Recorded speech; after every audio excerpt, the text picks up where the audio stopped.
Assalamualaikum warahmatullahi wabarakatuh. Perkenalkan, nama saya Dava Rizky Nugraha dari Program Studi Administrasi Publik FISIP Universitas Nasional. Pada kesempatan kali ini, saya ingin mempresentasikan materi dari pertemuan 9 sampai dengan 15 untuk memenuhi tugas 2 pada mata kuliah Inovasi dan Teknologi Administrasi oleh dosen pengampu Bu Eka Fadila SIPMA. Baik, langsung saja ke pembahasan yang pertama, yaitu mengenai Good governance. Menurut Mardiasmo 2004, good governance adalah suatu konsep pendekatan yang berorientasi pada pembangunan sektor publik oleh pemerintahan yang baik.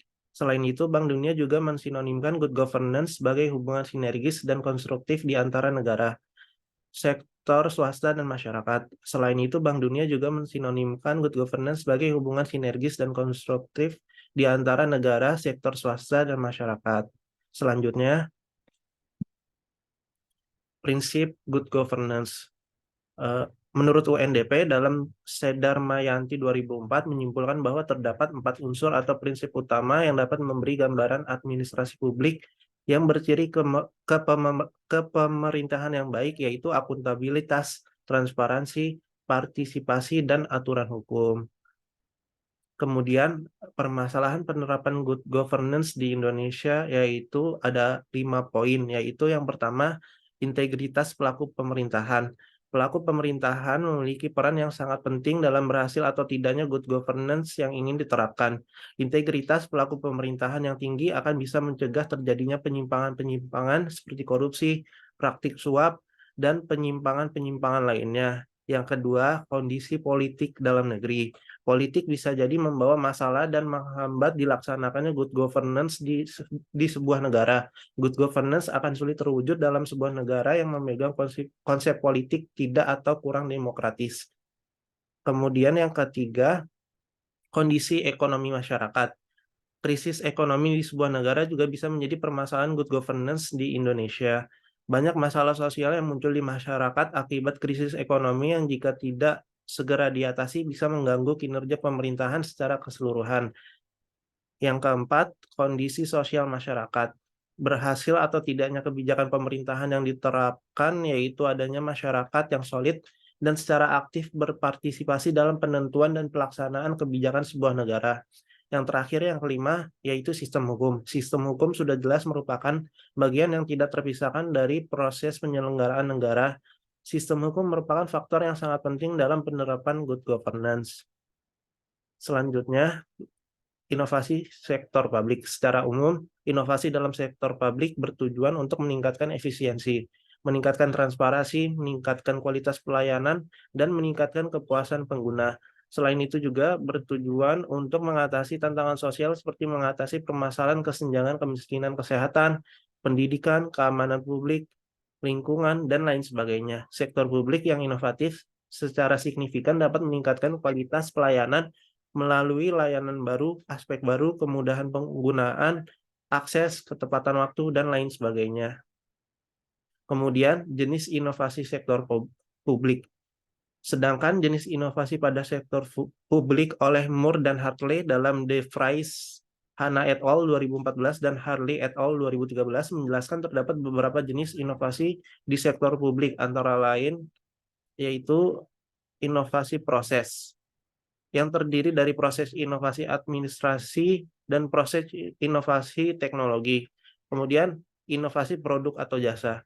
Selanjutnya inovasi pemerintahan, dan yang terakhir inovasi konseptual. Jenis inovasi pada sektor publik dapat dilihat pada tabel di bawah ini. Kemudian karakteristik inovasi dalam sektor publik. Moore dan Ben Basat dalam Akturan dan Teskan 2010 mengidentifikasi 3 karakteristik inovasi dalam sektor publik.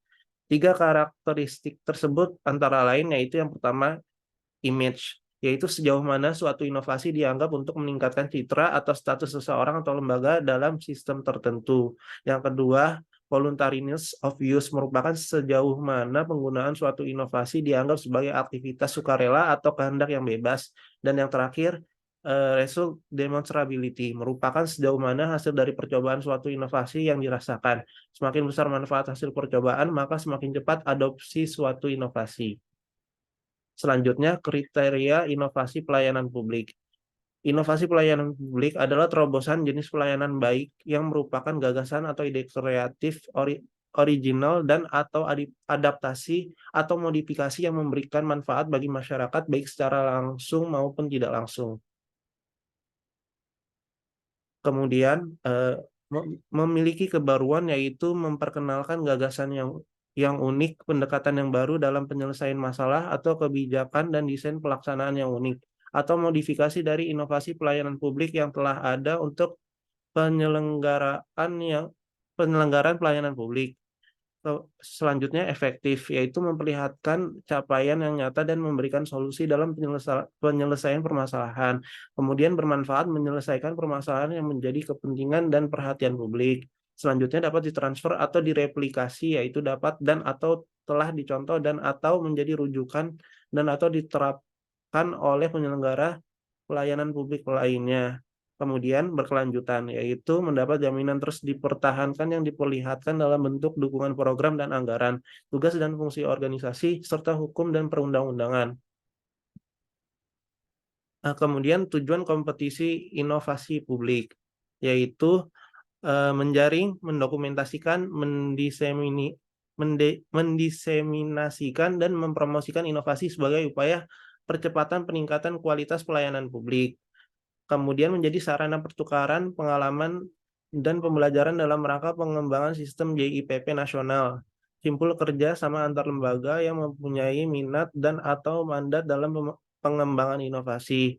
Kemudian memberikan apresiasi dan penghargaan bagi penyelenggara pelayanan publik yang inovasinya ditetapkan sebagai top inovasi pelayanan publik. Selanjutnya, memotivasi penyelenggara pelayanan publik untuk meningkatkan inovasi dan profesional dalam pemberian pelayanan publik. Kemudian meningkatkan citra penyelenggaraan pelayanan publik. Dan yang terakhir, mendorong keberlanjutan inovasi pelayanan publik. Sekian presentasi dari saya, kurang lebihnya mohon maaf. Wassalamualaikum warahmatullahi wabarakatuh.